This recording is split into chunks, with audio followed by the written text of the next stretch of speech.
Hola gente, seguidoras, seguidores del grupo Grite, nuevamente con un invitado de lujo. La introducción va a ser very short, muy corta. Es uno de mis escritores favoritos, mío, uno de my favorite writers, Mort Castle. Thank you. Thank you. Thank you for let's this time for us for sharing your time in this session. You're quite welcome. I'm excited by this.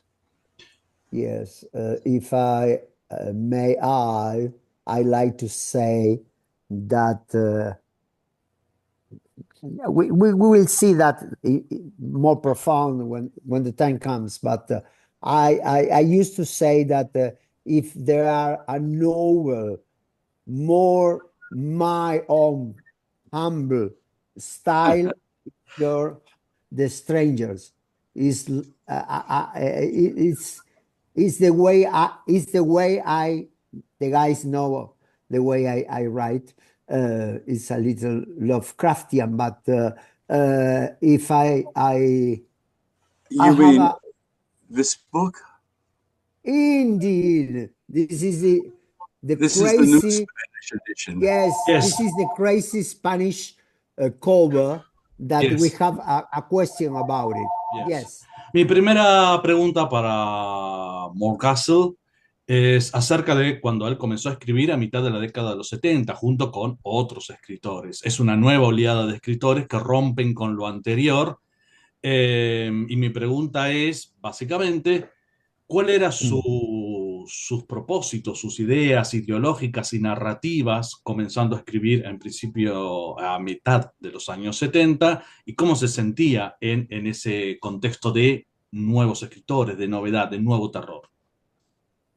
I allow myself, if Fernando have the grace to admit, make a little introduction about the time, the window of time of the early 70s, late 60s. We all agree that till the end of the 60s, the horror genre was a pulp fiction genre, an entertainment for people without no lights, and there is three scholars says that there is three novels and then movies that changed forever the understanding of horror and then open the gate, the big gate, for authors like you and the whole bunch of good writers that that generation, we grew up reading and entertaining. The three novels so in order of apparition is Rosemary Baby from Ira Levin, the other from Thomas Tryon, and of course The Exorcist from William Peter Blatty. And this, of course, it was the more successful.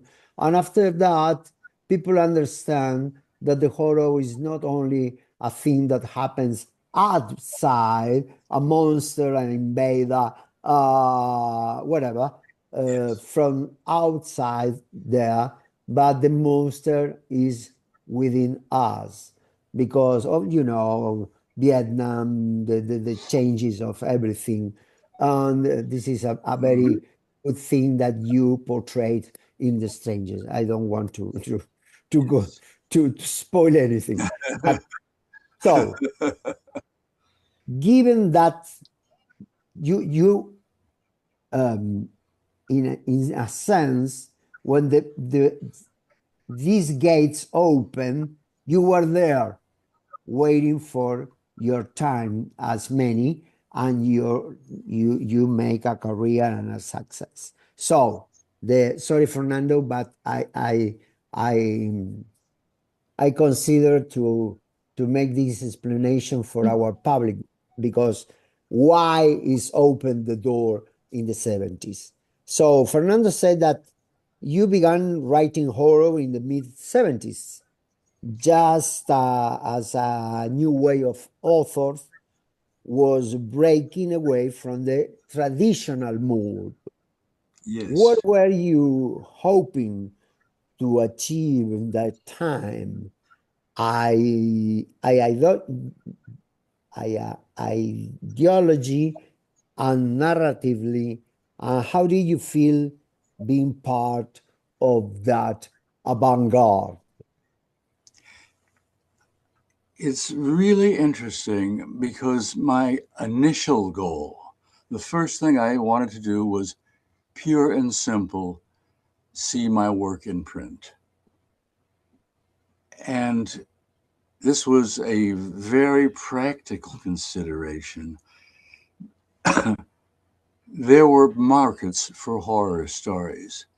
Stephen King has written about, hey, Cavalier magazine so often came through with the check that I hadn't been expecting.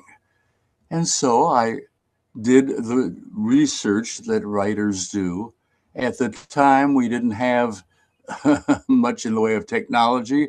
So I figured out how many words there were in a typical Cavalier story by counting the words.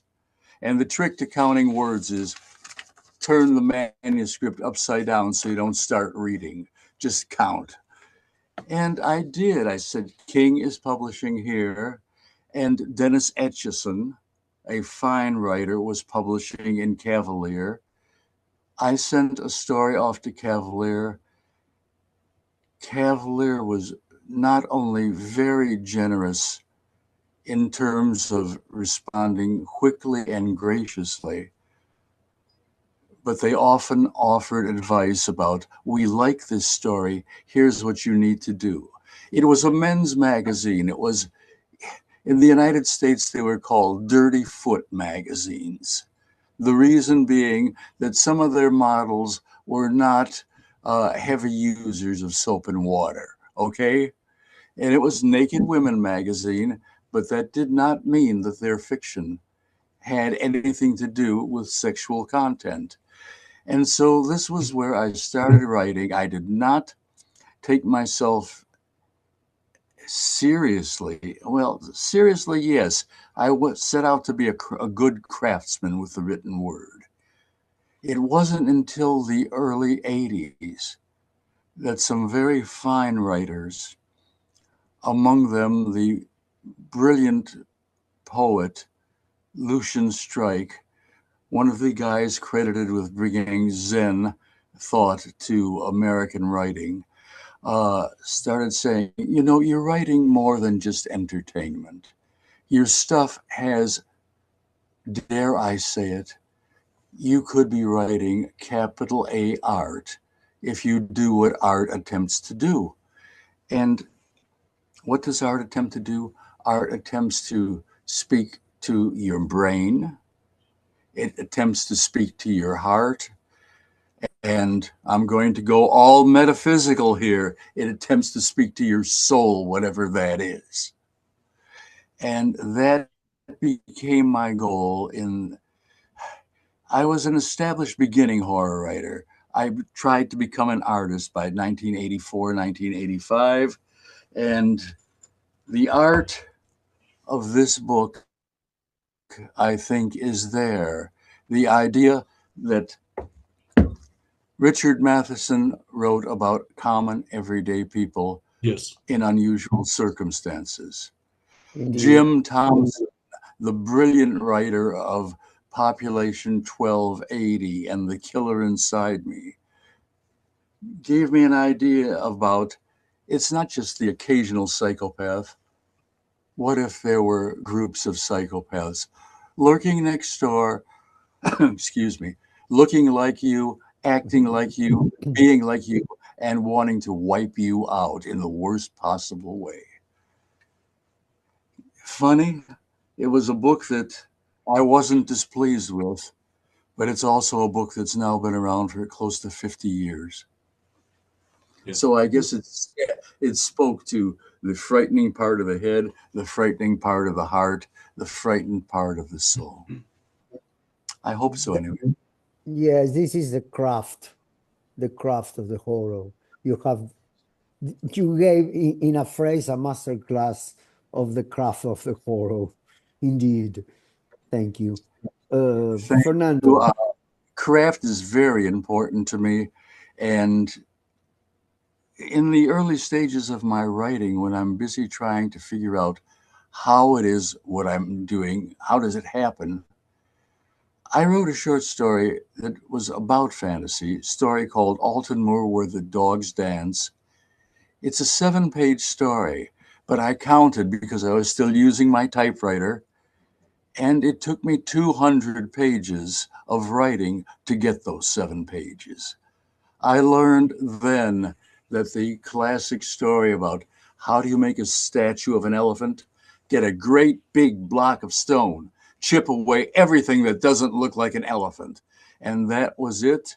The advice came directly from my pal, the late poet Bill Wantling, author of San Quentin Stranger.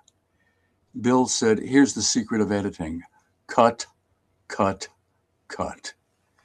And I followed that ever since. And Bill told me that in 1966. So there's one of my takes on craft anyway. Thank you very much indeed for your generosity. Fer, your Sure. next question. Si hablamos de Strangers, es a masterpiece. Realmente una novela de terror hermosísima. Ahora vamos a hablar un poquito de la edición en castellano. Gente, lean Los Extraños. Ahora bien, es a masterpiece, es una obra maestra, pero it's very hard to read. It's very bleak, it's very, very nihilistic. It's dark, really dark. Una de las cosas que tiene la novela es, no voy a hacer spoilers, no spoilers, cada vez que le aparece que va a haber una suerte de luz en la novela, los villanos, dejémoslo en genérico, en abstract, los villanos cortan cualquier posibilidad de que haya luz en la novela. Y te va ahogando, y te va ahogando. Mi pregunta es, en esta novela tan dura, ¿cuántos procesos de reescritura tuvo esta novela? Tanto de parte del autor, Mort Castle, o de la editorial. Fernando is referring to your novel, The Strangers, remarking, as well as we do, all of the three of us, that is a real masterpiece. Thank you. You're welcome. Though, if we may say, that at times is rather harrowing to read, because each glimmer of hope seems swiftly extinguished by the monster at its heart. Yes. Was it bleakness something you deliberately pursued, or did the publisher press for rewrite to sharpen that nihilistic edge? How many times did you rewrite this novel according to your to advise a couple of minutes ago about cut, cut, and cut? That's the recipe of the granny. That's one part of the recipe. Here's another part of the recipe. If you're going to be scaring someone else, you have to find a way to scare yourself. And when you do, then you can share it. Now, I have always found that way in my successful work, and not all my work is successful, but in the successful work, I found it by being at the keyboard, or dare I say, because this is where I began, the typewriter. Let's hear it for typewriters. I love that clack and click. And when I know that, oh man, that disturbs me. Oh man, I'm going to be dreaming about that. Oh man, that scares hell out of me. then I know I have a chance of scaring hell out of you. And that was exactly the case here. True confessions time. My wife has never read this entire book. When she began, way back when, we're talking 1984, she stopped about 55 pages into it, put it down on the bed, left the house, and said, I just drove around saying, what have I married? How could he come up with these things? Well, I can come up with those things because they scared the hell out of me. And apparently they scared the hell out of her. And apparently with this book being published in, so many languages now, new Polish edition is coming out. We just had a Slovak edition come out. It is I managed to touch on that universal fear. Yes. And like I said, Yes. Here's the first guy who got scared. All the rest of you, welcome to the club. Yeah. Does that make sense? Does that make sense? Yes, Yes, it makes sense. absolutely. Absolutely. Absolutely. Yeah. Absolutely. Thank you. Con respecto, porque parte de esta entrevista también es celebrate that Mort Castle has come to Spain, to Spanish, y por fin ha sido publicado en español con Los Extraños, que ha sido publicado el año pasado recién. Gente, publiquemos más rápido en castellano. Con respecto al libro que está mostrando, mi pregunta es, ¿le pidieron opiniones a mí me encanta la portada, ¿le pidieron opiniones con respecto a la portada del libro desde España? Among the translation of The Stranger that you have recently mentioned, thankfully, we have to say, finally, we got our Spanish translation from a year ago, more or less, that you got the copy over there. Fernando said that I think we all agree with him that we love this cover of your novel, quite different of the English version, and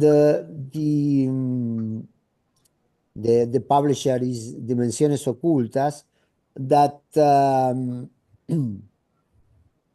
they changed the cover. So although we do love this cover, the question of Fernando and we add our question about it, that if did you have any say to that choice of cover, or were you consulted for ideas, or was just a publisher decision only? The publisher, Robbie Darko, said, I think I have something you'll like. And what he was talking about was right here. And it just reminded me so much of 1970s drive-in movies. Yes. That I said, that's exactly the feel I'm after. Believe it or not, I very rarely offer any suggestions about covers. The reason is I've worked a lot in comic books, and I know what a real artist is, and I'm not. I can't think up that genius of, let's see, do I have that? Yes, I do have it here.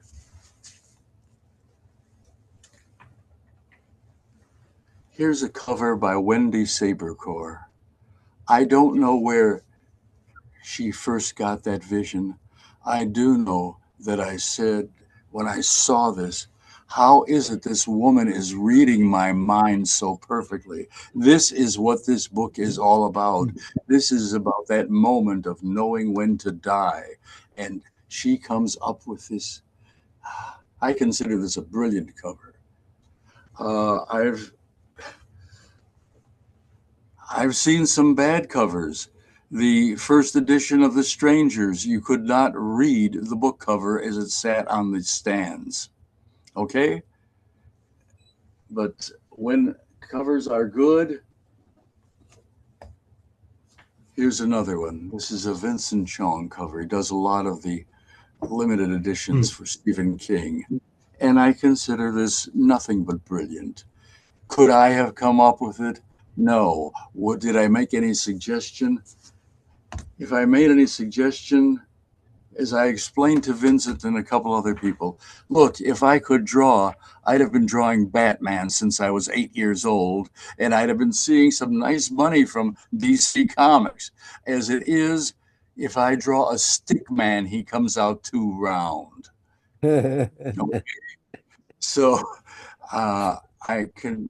I'm fortunate. I've learned to appreciate art. I've learned to even edit art in comic books. But create art is beyond me, and no way could I have come up with it. Here are these spirits beneath the water. Here is the full moon on the water. I was glad with the full moon because full moon on the water is a scroll that is given to a Zen master who has achieved epiphany. So I've been very fortunate. My publishers have, by and large, not all.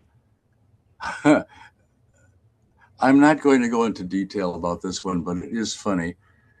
I got a book. I had no say in the cover according to the contract.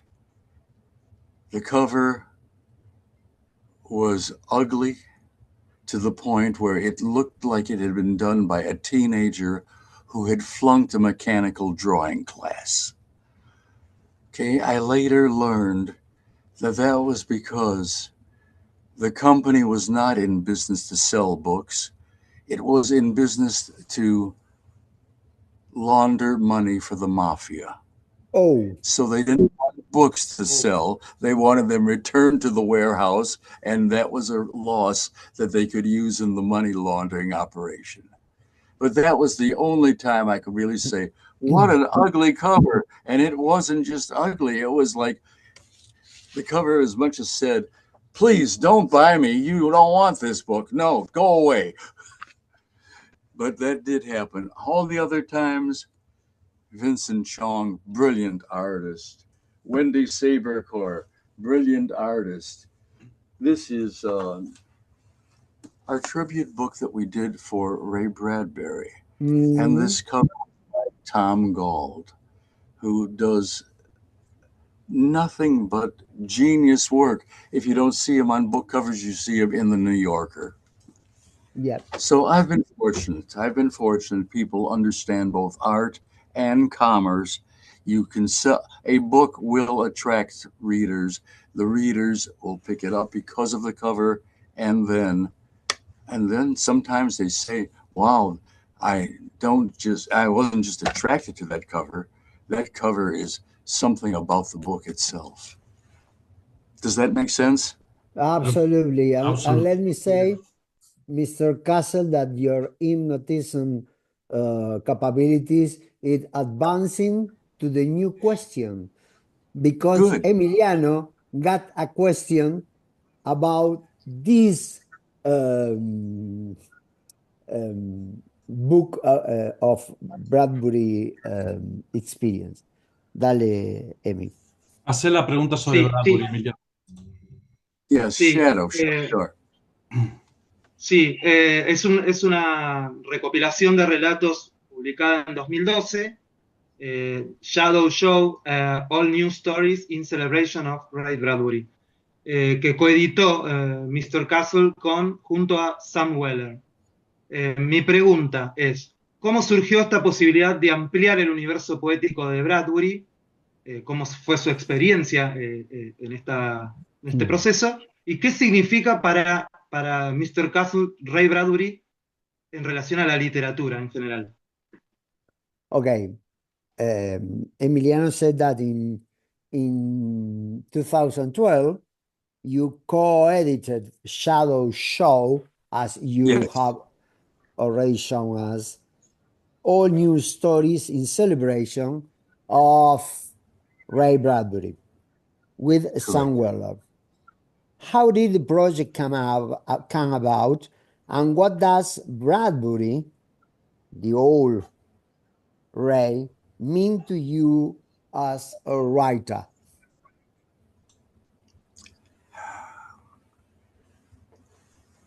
Time machine. Mhm.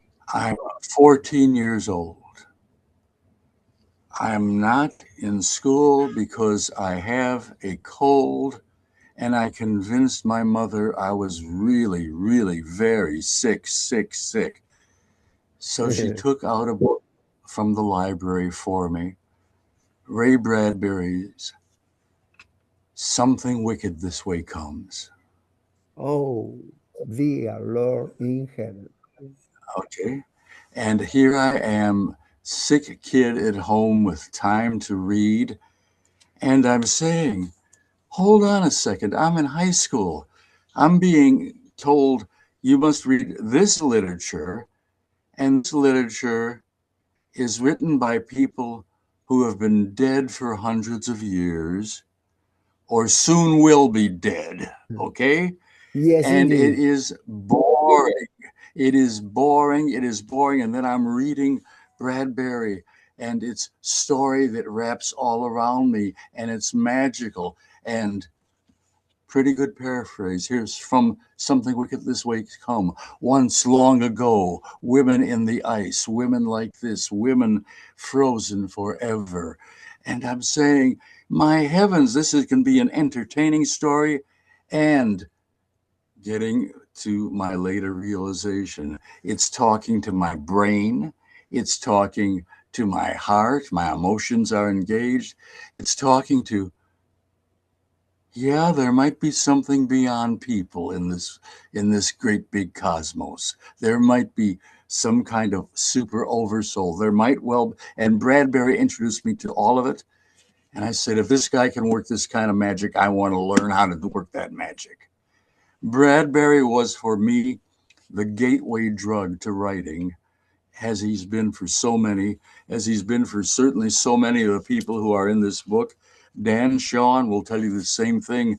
When he was in, I believe, junior high, he wrote to Bradbury. Bradbury wrote back to him, thank you for sending me your story. It has possibilities. Here's what works. Here's what you need to work. Bradbury was father or grandfather to us all. Indeed. And of course, there was the Bradbury group with Richard Matheson in it, another of my heroes, and Charles Beaumont, the late Beaumont. I ladled out a Beaumont story once a week when I was in high school because it made everything else worthwhile. I knew I could ride the bus home and read a Charles Beaumont story. So these people, and Ray in particular, well, my co-editor, Sam Weller, was very close to Ray, wrote his biography, wrote a major league final interview with Ray for the Paris Review. And I said, we need to send a big thank you to Mr. Bradbury, and there are plenty of people who will join us. Alice Hoffman will tell you the reason I was able to start writing again after I was so traumatized by the events of 9/11 is because of Ray Bradbury. He was a giant. He's still, his body isn't around, but his thoughts, his feelings, his experiences, his emotions, those are all around. He's 4/5 immortal. Mm, yeah, And it's certainly a hero. absolutely, absolutely. You, if you notice, you left off speechless. Haven't you noticed that? We are speechless with your emotion, your memories, and the passion you remember the Yes, way of. yes. That's good. Emi, Emiliano. go to the um, Sí, sí, Pablo, gracias. the illustrated book of fears. Sí, sí, volviendo atrás un poco en el tiempo, hasta 1989, aparece una serie de cómics o magazines titulados Horror, The Illustrated Book of Fears, una antología de relatos que se podrían pensar como terror experimental, psicológico experimental. Y se construyó conceptualmente, lo interesante es que se construyó como binomios, un relato e ilustraciones dedicadas a ese relato, y así a pares, ¿no? Y mi pregunta tiene que ver con que, a pesar del alto nivel que contienen dos números que se publicaron, la serie tuvo solo estos dos volúmenes. Pregunto por qué no hubo continuidad y si Mr. Castle piensa que la razón de que no tuvo continuidad es que estuvo más centrado en el aspecto literario. All right.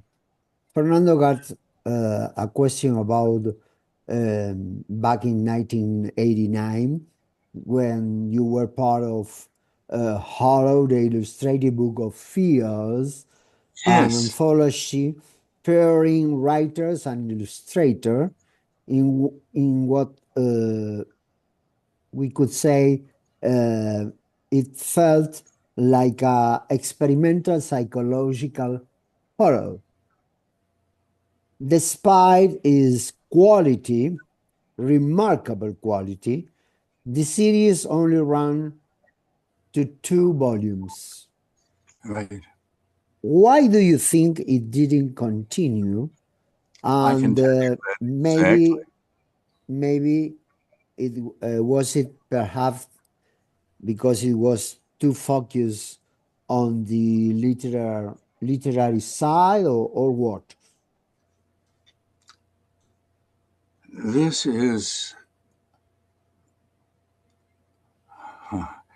was a personal heartbreak. Oh, Okay, we put we out. don't. Sorry, No, we it's didn't fine. mean it. No. It's important to share this because, especially in the times in which we live, the idea that concepts can be censored. Oh. We put out a magazine. It had wonderful sales. It had, I'm talking straight commercial now, the test issue we put out had a 65% sell through, which is astounding. Okay? Yeah. The distributor said, we're going on with it. We did a second issue. The numbers stayed there. The third issue, the initial print run was planned to be 140,000, bigger than Twilight Zone magazine at the time. Indeed. And we were combining the idea of black and white Warren style comics with the very finest that we could get our hands on in true literature as comics, okay? And we were excited. All of us were excited. Dan Matson was the publisher. At the time, Dan was 19 years old. He was the largest black and white publisher in the United States. Our art director was the brilliant Mark Bernal, who was a student initially at the Joe Kubert School of Art. He put together that cover that you probably recall of a Raggedy Ann doll with a electrical cord over her and a pair of big boots. Just before we're to go to press, I hear from the distributor, I'm sorry, we cannot publish this at all. And I said, why is that? Wasn't it ridiculously successful? Yes, it was. But we're afraid that cover is so frightening, it will cause murderous activity.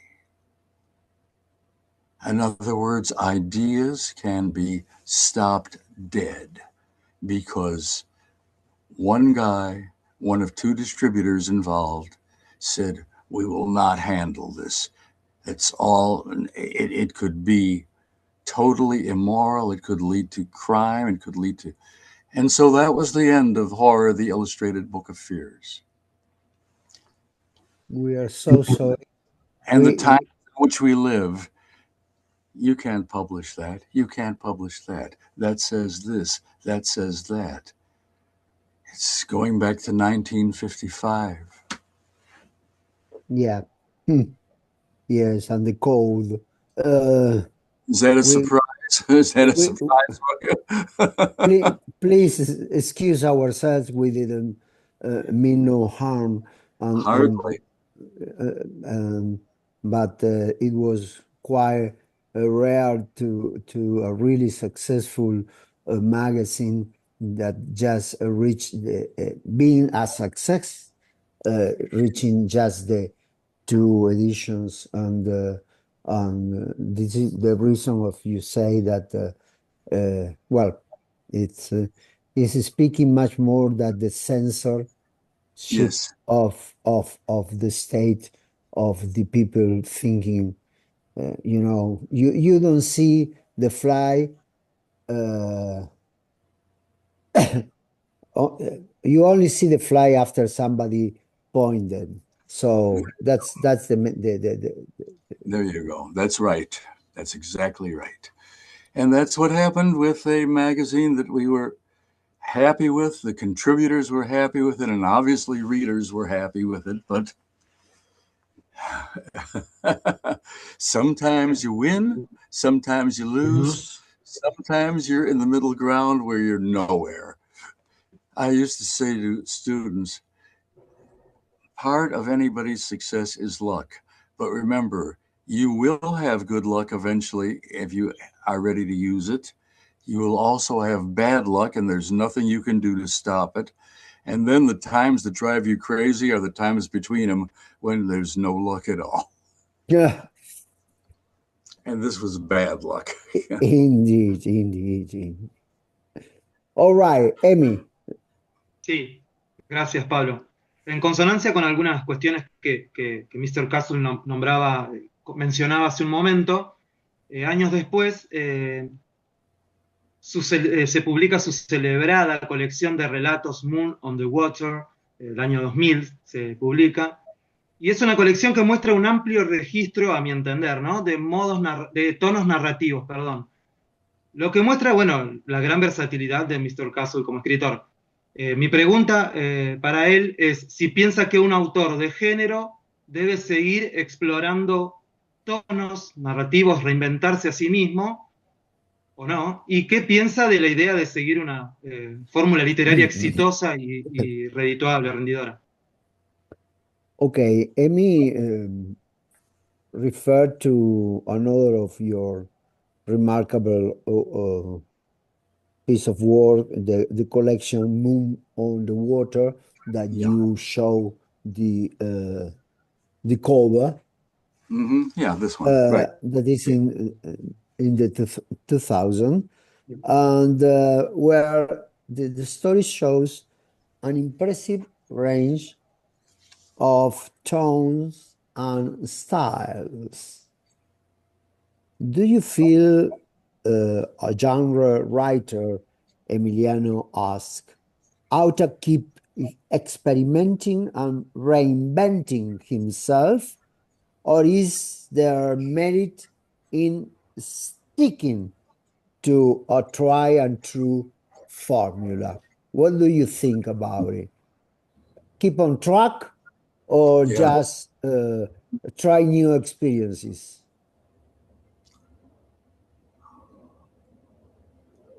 I knew a really sweet guy, and I'm not even going to give you a clue to his identity, and you'll understand why. But he was a very sweet guy. He was a successful writer. He published, I believe it was 614 novels. Novels, not short stories, okay? Novels.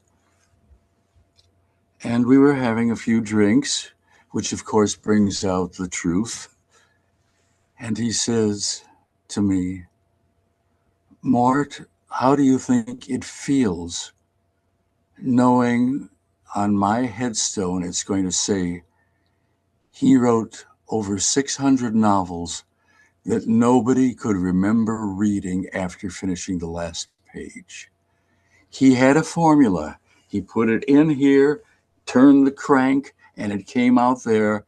And it was the same thing, except this time the kid is 16 years old and lives on the Isle of Malta. This time the kid is no longer a kid. He's 25 years old and he's planning on living in Greece. If it's the same old, I'm going to bore the hell out of me. And I'm sure going to bore the hell out of anybody who is unfortunate enough to read me.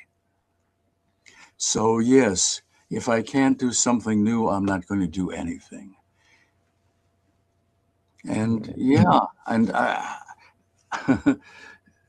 I consider New Moon on the Water one of two totally successful books I've written. I have never written a novel that totally satisfied me. Short stories, if it were possible to still earn a living doing nothing but short stories, that was my dream as a kid. Used to see a new short story every week in a magazine called the Saturday Evening Post.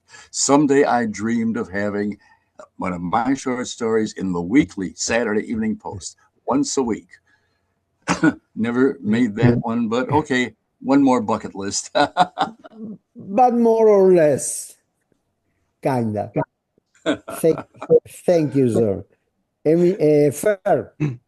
Sospecho quién es el autor del que está hablando, pero dejémoslo para otra oportunidad.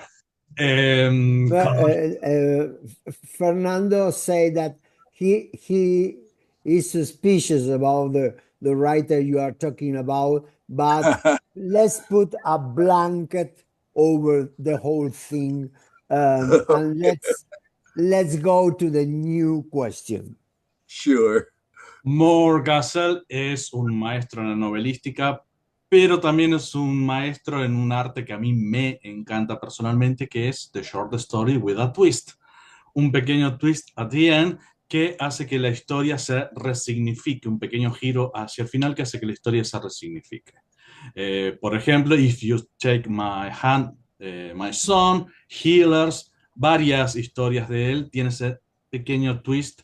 Healers son 3 pequeñas historias, la última es demoledora en ese pequeño giro. Teniendo en cuenta que es un maestro de The Short Story with a Twist, ¿cuáles son las características para hacer una buena historia en este sentido? ¿Qué es lo que tiene que tener una buena historia de este tipo?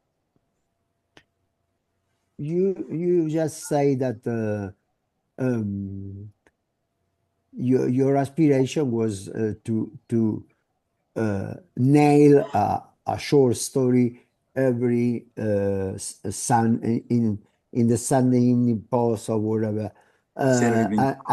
Yes, and you became a master of the short stories. But we would like to add that you are a master of the short story with a twist in the ending. This is maybe your signature, the twist in the ending.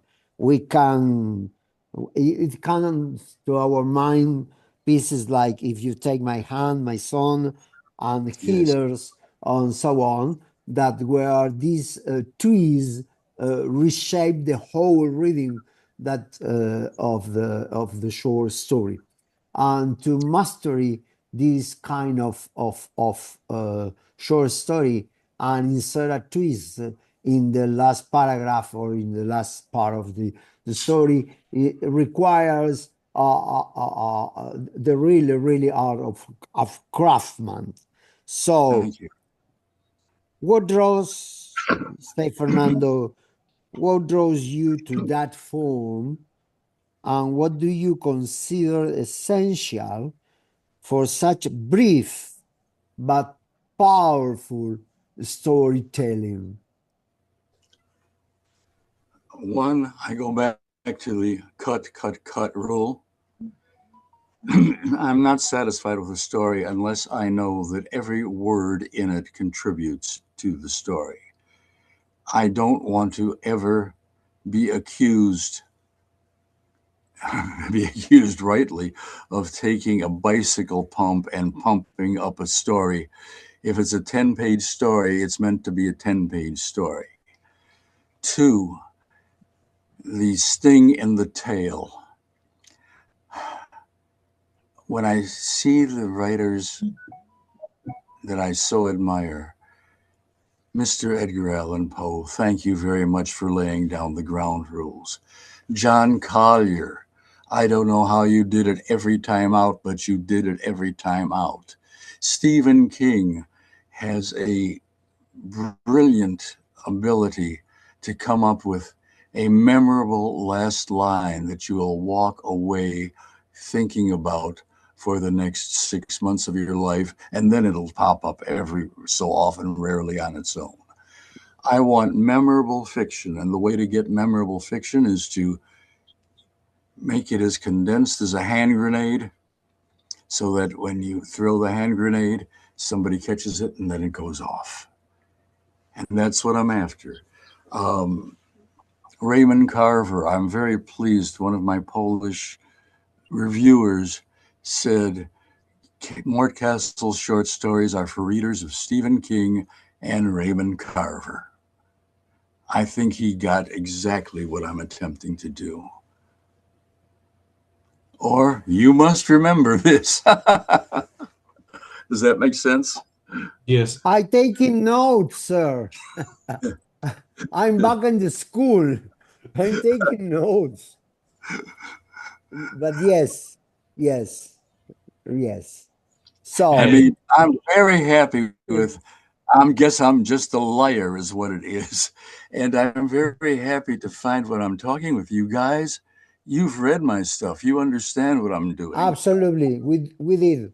The guys much more because they are the scholars, but I'm just the dilettante, if I may say. Well, it's very flattering and very much appreciated. Thank you very much, sir. Emiliano, ¿querías acotar algo ahora, Emiliano? Sí, gracias, Fer. Con respecto a autores que estuvo mencionando recién en Mr. Castle, y también con la pregunta que habías hecho, Fer, la última que hiciste, quería saber qué piensa Mr. Castle acerca de Frederick Brown, si lo leyó, si le gustaba como escritor, porque también tiene un estilo muy similar en ese sentido, de utilizar muchos twists para cerrar, quizás de manera más humorística, pero ¿qué piensa de ese autor? Emiliano would like to add a question about the subject we were discussing. No, we were discussing. Sorry, about what a slip of mind. What a yes, slip of mind. Indeed. Sorry. We were discussing about the twist, the sting in the tail, as you say. And he would like to know your opinion another writer that is well known for some kind of analog or similarity with your writing in the short story with a twist in the end. That is Frederick Brown, isn't it, Emmy? Yes. Yeah, Frederick Brown. Yes, so, definitely part of my education. Again, one of those guys, even though he came up in a time where you were paid by the word, he did not put in words you did not need. Every word in a Frederick Brown story leads, I forget who I'm stealing this line from, but every Frederick Brown story has an ending which is a surprise but inevitable. Yeah.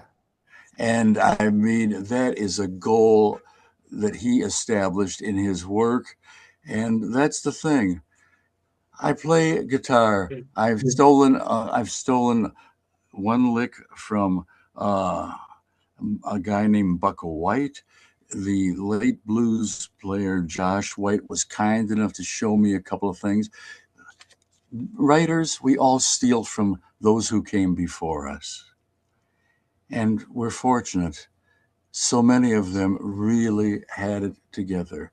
Poe knew and wrote that your short story must have a single overwhelming effect. Brown says, where's the effect going to be? At the end. Bam. Where do I say often, not always, but often, I'm with him. Does that make sense? I think so. I like that idea.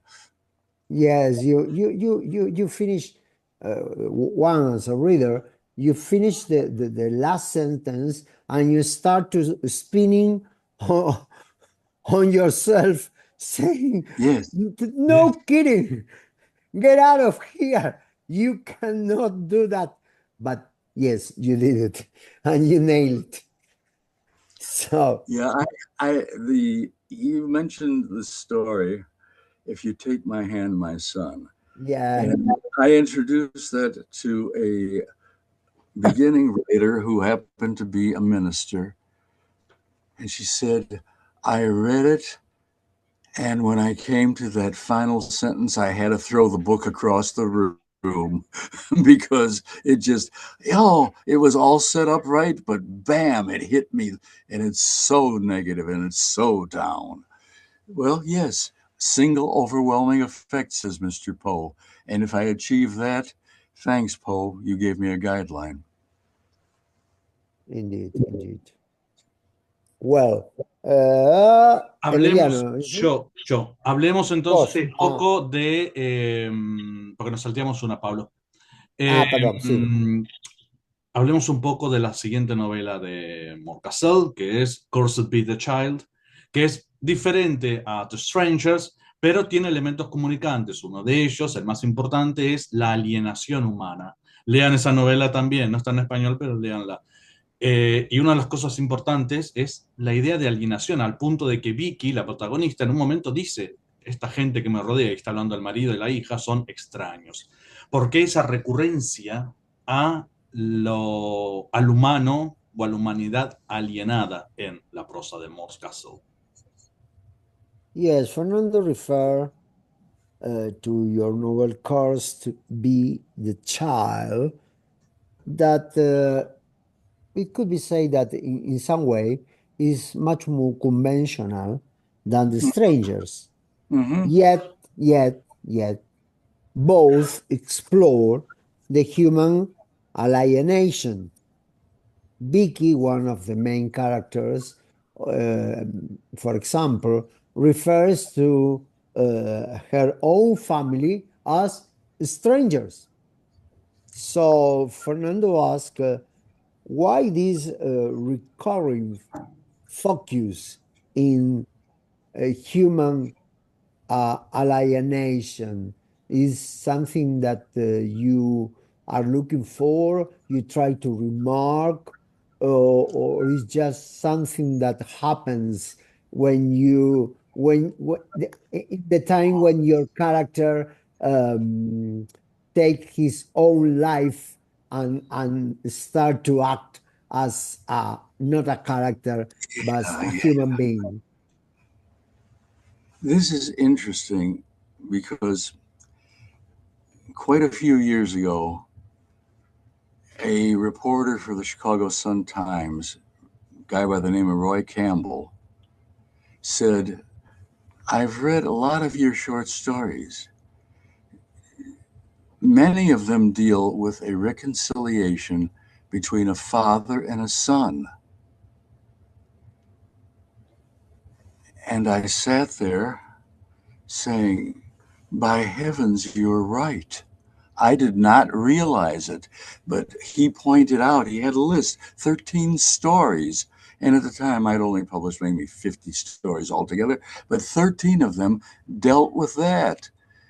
And I do believe that writing grows out of something personal, but my relationship with my father was wonderful.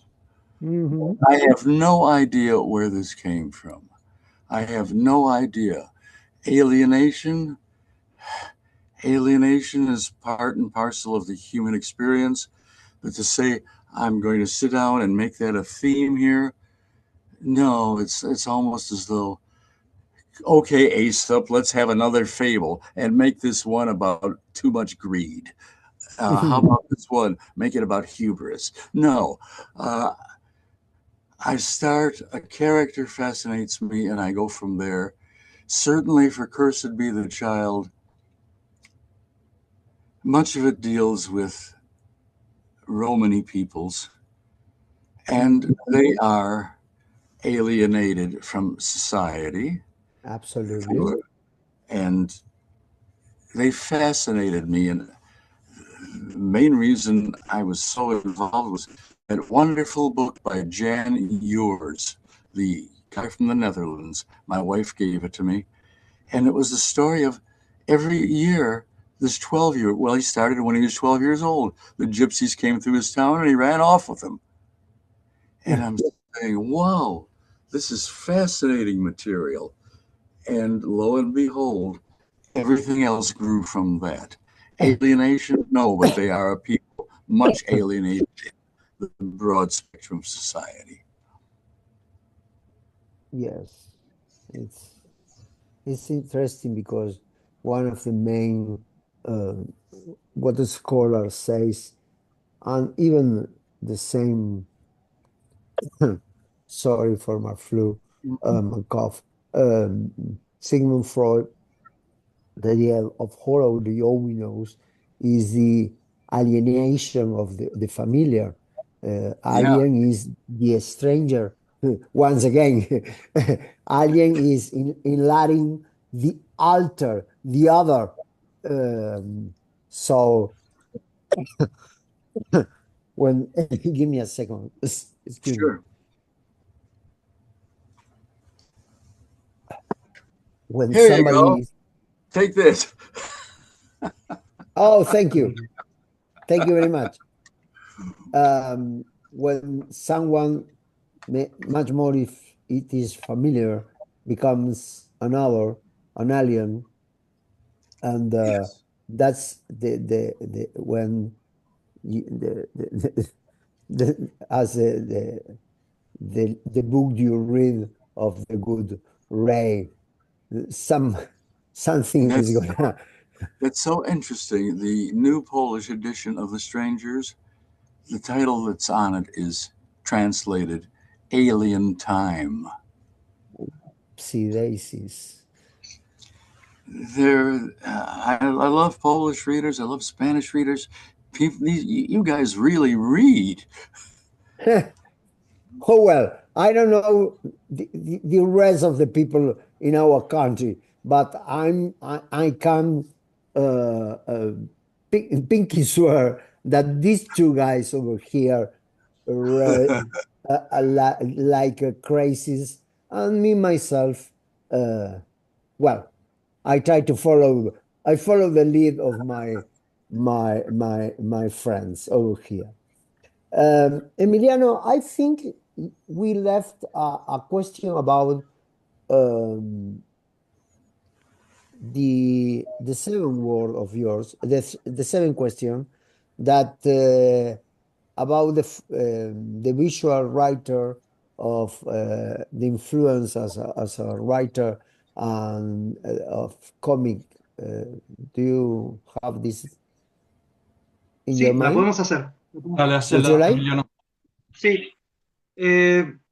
Pensaba en que leyendo una entrevista de Mr. Castle, que se le hizo a Mr. Castle, él comentó que haber trabajado, haber desarrollado un script para cómic, lo forzó a ser un escritor visual, a visual writer.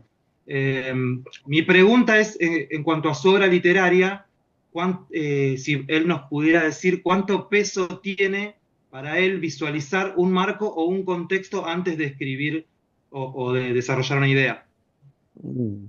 Emiliano referred to what many of interviews you gave in many times.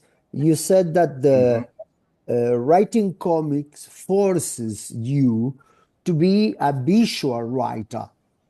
So when Yes. it comes to your prose, the question is, how important is it for you to picture this, to setting the setting or framework before you begin? Some kind of, making the as in the movies, Storyboard. the storyboard and so on. Yes. I would say that I want to be able to visualize a scene, not necessarily more than that, not necessarily the plot progression, scene which follows scene, which follows scene, but the scene. However, this is a learning experience for me. You have to be almost police report specific when you're writing for a comic book artist. You have to tell the artist directions. You have to tell the artist something more than he is carrying a gun. Well, what's a gun? Is a gun a 45 automatic? Is a gun a 38 caliber revolver? Is a gun a bazooka on a shoulder? Because if you do not, you're in danger of, quote, getting it wrong. And so if I get hung up on a story, I'll stop writing that story and write it as a comic book script to make myself visualize, to force myself to visualize, to, now hold on, how would my artist, I can tell my artist, Ricardo Jaime, anything, and he'll get it because he knows all the American references.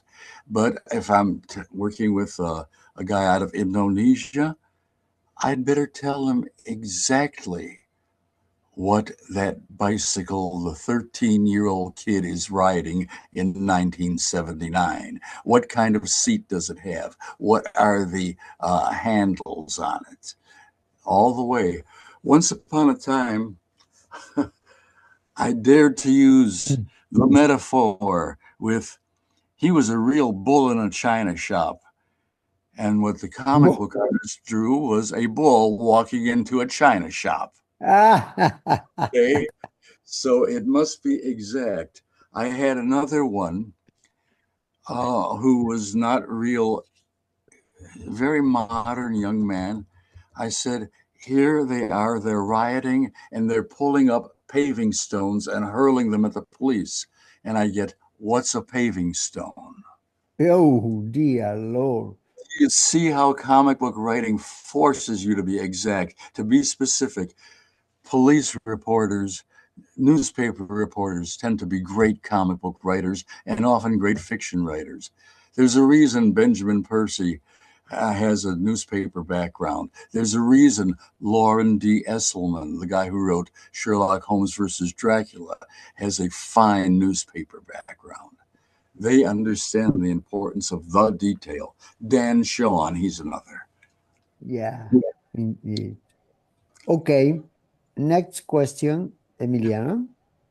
Sí, gracias, Pablo. Un poco Mr. Castle ya ha hablado de dónde surgen sus ideas, del proceso creativo, ¿no? Pero temas que para mí surgen de maneras, cuando uno lee la obra de Mr. Castle, surgen de manera asidua en sus narraciones, son la memoria, el duelo, la pérdida, el dolor. Mi pregunta puntualmente es si es el vínculo entre lo físico y lo espiritual un eje importante para su concepción del terror. Yes, we think you previously answered a little this question, but it's good for our audience to hear your wisdom again, because Emiliano said that reading your work, we can say that the mind, the memories, griefs, and loss recur often in all across your your your your stories. Mm-hmm. Do you see, as you affirm a quite of time in this interview ago, do you see the link between the physical and the spiritual as central to your vision of horror? There is no question. And particularly as I'm aging, no, I'm aged, but the idea that much of life is either loss or preparing for loss. Yes. And it seems to me to be the root of most art. It's when I take a look at Hopper Nighthawks at the diner, those people sitting in the diner, I can see the loss that surrounds them like an aura. In my, which book was it's in the Knowing When to Die. There's an homage in there to Eric Marie Remarque about the loss experienced by soldiers during wartime. And do I find myself returning to this theme again and again and again? Yes. For horror? Yes. For stories that are not horror? Yes. Is it one of my compelling themes? Oh, you better believe it. Mm-hmm. Yes, yes, sir. Okay. Heavy. Sigo yo, Pablo.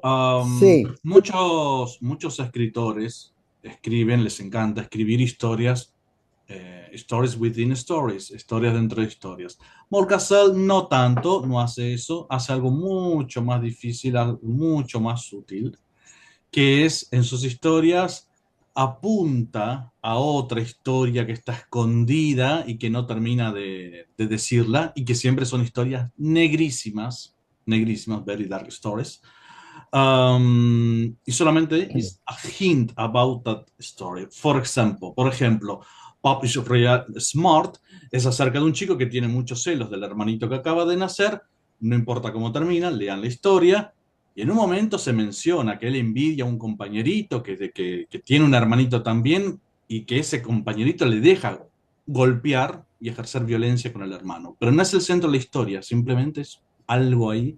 Y eso pasa mucho en las historias de Mort Castle. Entonces, esa idea de referir sin decir a otra historia es algo que hace a propósito, es parte de su dinámica como escritor. Fernando said that some writers embed stories within stories. Mm-hmm. You do that, but not quite often, or yes, quite often, but very subtle, because you often hint a darker tale beneath the surface. Oh. Pop is real smart is a good example, as Fernando referred that this scene with the jealousy brother and his friend with another sibling, and the things that happen over there. So taking Pop is real smart is a good example. The question is is this layering something you consciously, that you cultivate this way of layering the stuff good. after one step after step, like a mamushka, a Russian, Yes, I'm a mushka. There is a a, story, Good. Let's unsaid take it story. apart. a Russian dolls that finally is, but in your case, it pop like a This crazy clowns laughing like a crazy clown. confessions. Very often, a story does not begin as a layer in a layer in a layer. A specific example, you'll find it in New Moon on the Water, a story called Someday Movie.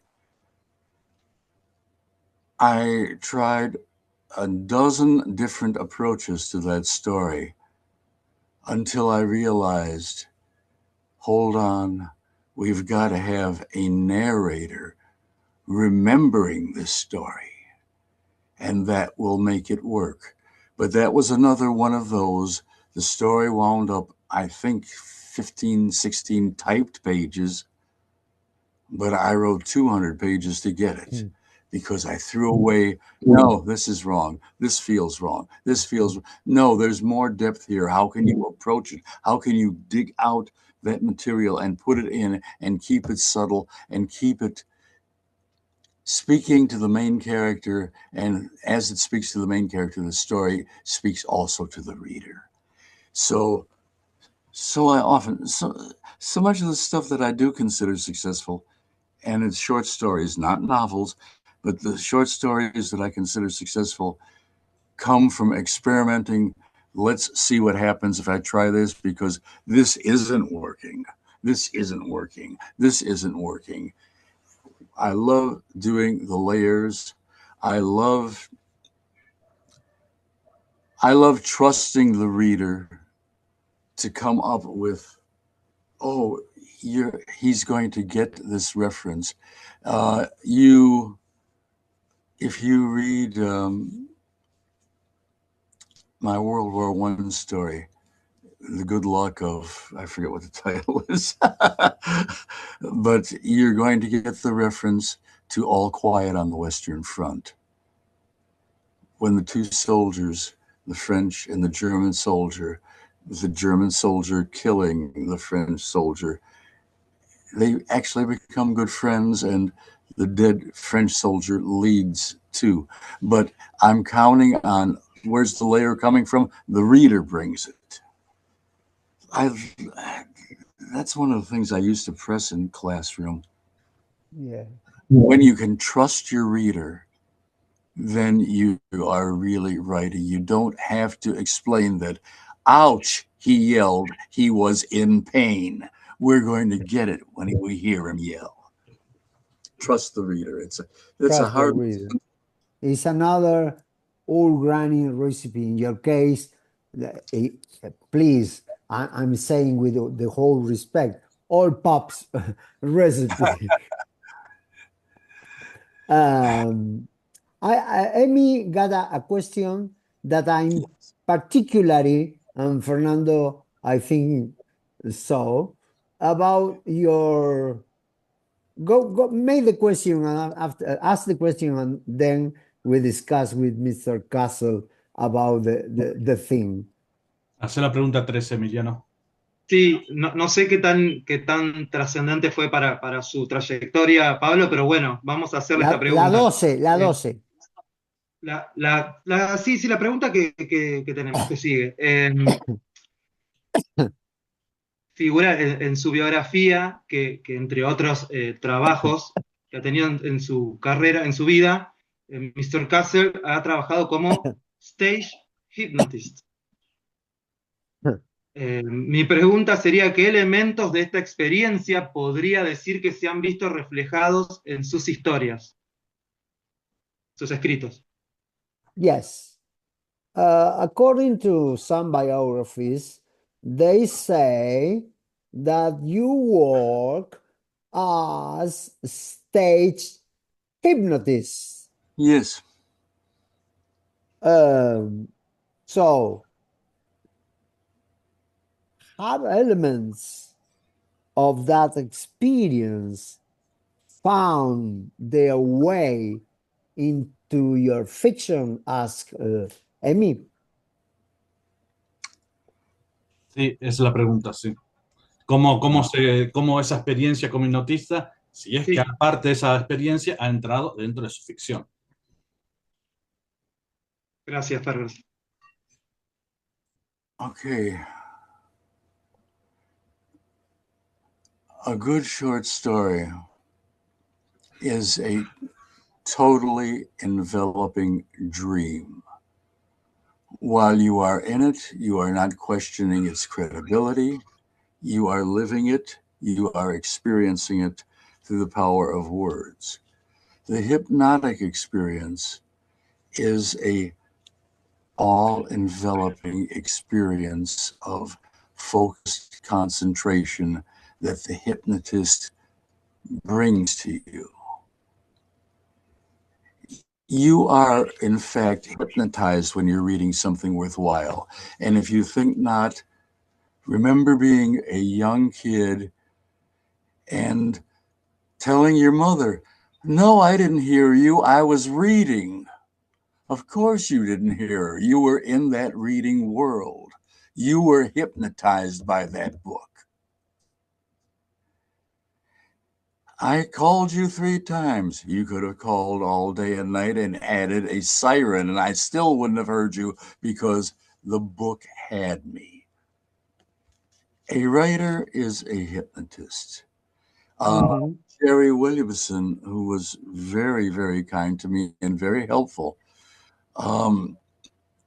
said any writer who is writing worthwhile stuff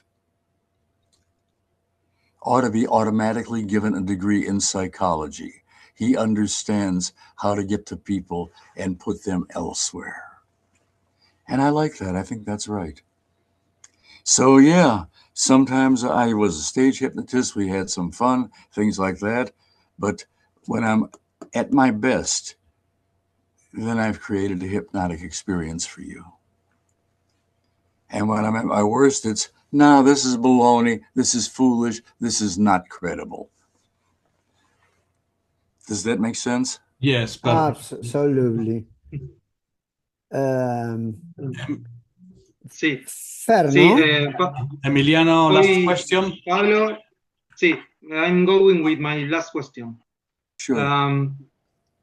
¿Qué piensa Mr. Castle de los espacios surgidos en las últimas décadas, como por ejemplo Kindle o Kindle se pronuncia, ¿no? ¿Qué efectos tiene para Mr. Castle, según su opinión, esta proliferación de espacios o lugares donde se publica mucho libro de género, pero quizás sin el mismo criterio que otras editoriales especializadas?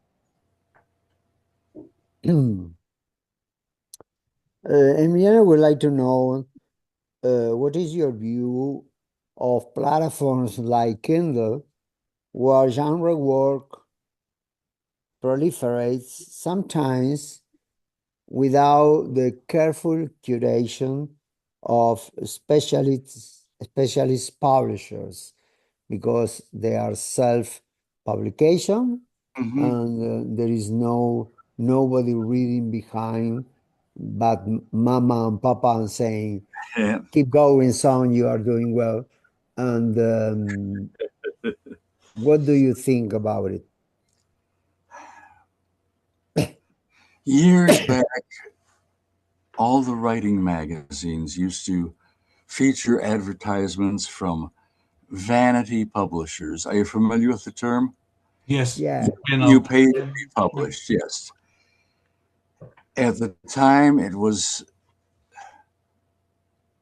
well, I knew one unfortunate high school sophomore whose parents loved her too much, and they laid out, at the time, we're talking about the mid-70s, $10,000, which would have bought you a new Audi, so she could publish a book of not bad poetry, but that's all it was. She had talent, she had potential, she had no business being published. I go back to the late Theodore Sturgeon, the science fiction writer, author of More Than Human, who said 90% of all science fiction is garbage. Then he said 90% of everything is garbage. And so it's become so easy to put garbage out there. I'm published. Why? Because I pushed a button. And that's why, in my wise old man disguise, when people ask for one single bit of advice for an aspiring writer, it's first thing you want to do is learn to write. I was fortunate. I came in at a good time. I had writers who mentored me. I had beautiful editors. I mentioned Cavalier magazine. I love you, Maurice DeWalt. I love the editor, and I'm forgetting his name now, but the editor at Mr. Magazine, a men's magazine that did stories other than sex stories. The editor once wrote me a letter, said, "You've got a good story here. In fact, you've got two good stories here. So why in the hell did you bang them together like a train wreck? Separate them." And I separated those stories. I sent them both to him. He bought one for $80, which was a week's pay then, and $100 for the other one. Now there are so few gatekeepers. So much comes out on, like, I'm electronically published. And there are the occasional good ones, the brilliant ones. A writer right now I admire very much, Eric LaRocca. He started off self-published, and he's now with Simon & Schuster, where he belongs. So many others don't belong with Simon & Schuster. They belong learning a trade like working in an ice cream store. Oh, yeah.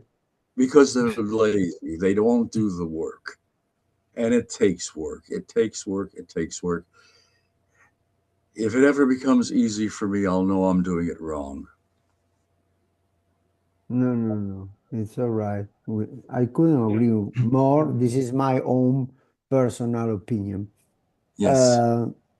Fernando, your last question? My last question, mi última pregunta, es sobre un cuento que publicó en la antología Attack from the 90s.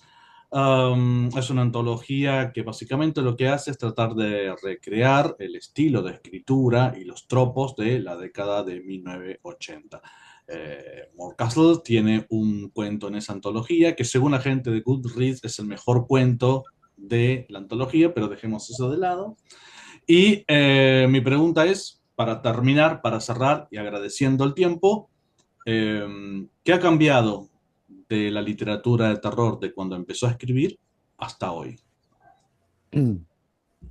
This is our last question. Okay. And Fernando said that you contributed to Attack from the 80s, a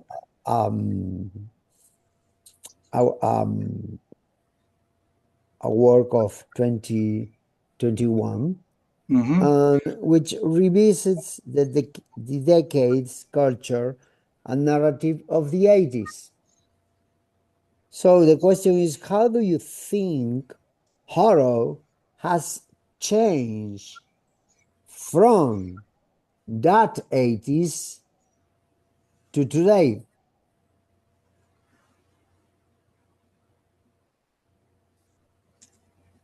Great question.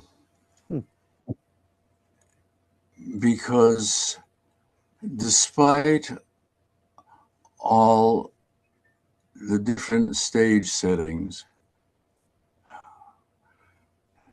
when we realized that the 80s was not a time when everybody had a cell phone, that simple fact changes what can and won't happen.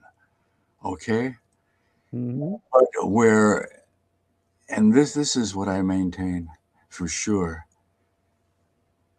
The things that horrified Edgar Allan Poe horrified people in 1955, horrified people in 1984, horrified people today, the universals, the stranger who looks so familiar. That's always going to be here. The I am buried alive, that claustrophobia. Tell me you haven't experienced it with your first MRI or CT scan. Everybody does. Okay? So the universal fears are the universal fears still, but they might be brought out by, oh, the ghost has appeared to me on my cell phone. Oh, the ghost has appeared to me in my brand new coffee maker. The stage setting has mostly changed. People have not changed. People have not changed. Psychopaths are still psychopathic. Saints are still saints. And we're going to beat our share of both. Yeah. I love that question. The 80s, we had so much to speculate, but if we change some of the wording, we're still speculating about the same things. Yeah, absolutely. Well, that was our last question. We would like to keep asking and asking, but we not only we don't want to abuse of your generosity and your time, but that's it for now. Well, I want to say to you, to all of you, this has been so enjoyable. I have been feeling like a sick old man since the end of November, when I got a heavy-duty diagnosis of a brain tumor and lung cancer. I'm being treated now, and I've just felt, day-to-days. You guys revived me, revitalized me, and I thank you ever so much. And I doubly appreciate the way you've read my work. It says something to me. It says I've done something of meaning. Thank you very much, in a double sense, for your time and for sharing with us this particular part of your life. concern about your own living your own life, and we are all praise and send best wishes for your total recovery. And you over here, you got at least 3 friends that have been read a lot of you, and the thing that you share with us this situation make us feeling more friend, because Borges, Jorge Luis Borges, our greatest writer, said that you can feel a friend of Cervantes, or Shakespeare, who lives in the 16th century, because you share the same burden, the same soul, and the same heart to hold that burden. But you're not alone, sir. We are all over here. You have friends to say, keep going. You have the kind of good that it is required for this kind of battlefield. Thank you very much indeed. You are very welcome. It was my great pleasure. So this is I'm so glad I got to meet you, even if it is by cyber. Yeah. Okay. Thank you once again. You are for us really one of the greatest, one of our favorites writers. Is not a compliment. I hope you notice that is the real deal. It's true that your work is one of our favorites works. So without anything much more to say, with our praise and our best wishes, we say goodbye. Thank you very much indeed, sir. Thank you. And we keep reading your extraordinary work. I appreciate it. Thank you so much. It's been a great pleasure. Bye-bye. Bye-bye. Bye-bye, Bye-bye. and thanks.